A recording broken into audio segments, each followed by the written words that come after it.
Let's tank Slag Mine's Gold Challenge mode. Now, to start with, guys, I'm going to say Protection Warrior is definitely not the strongest tank class for these, so just be prepared to slam your head against it a few pulls. Don't mind wiping. Just find some decent DPS so you know how to use the potions and cooldowns correctly.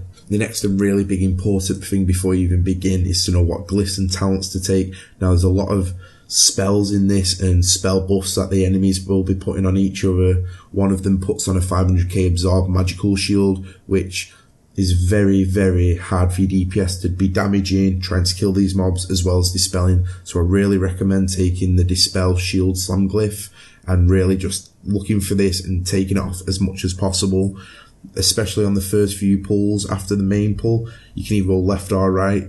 Both packs do this skill, so just make sure you've got it for this. Also, I recommend Mass Spell, Reflect over Vigilance, and the Safeguard, as on the trash, all your DPS are going to be getting one shot of any ability, and the only thing they won't do is the spells, so if you can pop the spells back at the casters, it's more damage on them, and it just helps your healer out a little bit. For talents, I recommend Blade Storm and Ravager. Now, I know why you Blade Storm, you can't do a lot of things, but it does the most damage on these trash pulls, and you're going to be pulling 4 to 8 mobs at a time.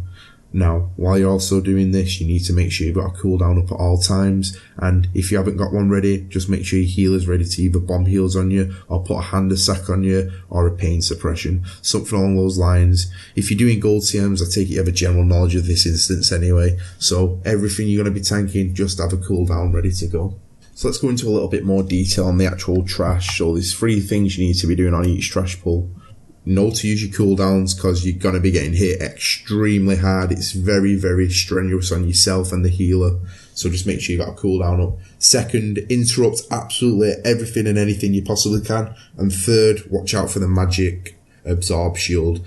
This needs to be hit with your shield slam and you're going to dispel it off for your DPS. If you can't get it, just warn your DPS that it's on cooldown and let them get it. Another important thing you need to know is try to use your shockwave on 3 or 4 mobs at a time to reduce its cooldown. Having a 20-second AoE stun in front of you is amazing for these. Like, I can't tell you how many times it saved my life just to stun them, and your healer could put 1 or 2 quick heals on you, and then you'll have your demo shout ready as soon as they're off stun. Boom. Wonderful. It's a magical thing. Now, the bosses in this CM are really easy. They're pretty much the same as heroic, apart from obviously they're going to hit a little harder. Just do them as they're intended to be done and you'll easily get through this.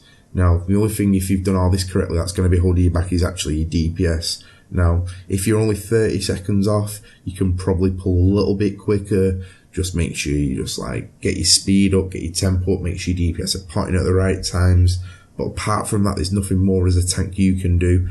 Like, if you chuck your Ravager and Blade Storms down off cooldown, pulling 2 groups at a time, you should easily get this done. Compared to some of their other CMs like Everbloom and Skyreach, where the times are a lot more tight, this one's an absolute joke.